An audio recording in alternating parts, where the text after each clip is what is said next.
శుభోదయం. Tea green voice ద్వారా మీకు ఈరోజు పరిచయం చేయబోతున్న మొక్క పేరు తంగేడు చెట్టు. ఇది మన తెలంగాణ ప్రజలకి సుపరిచితమైనటువంటి మొక్క. ఇది తెలంగాణ రాష్ట్రమంతటా కూడా మన వ్యవసాయ క్షేత్రాల్లో కంచెల్లో విరివిగా కనిపిస్తుంది.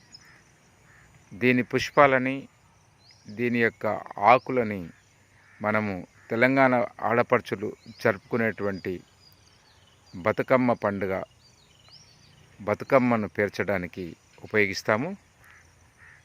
దీని యొక్క శాస్త్రీయ నామము కేసియా ఆరిక్యులేటా. కేసియా ఆరిక్యులేటా. ఔషధ పరంగా కూడా ఇది మంచి ప్రాముఖ్యత కలిగినటువంటి మొక్క. Thank you very much.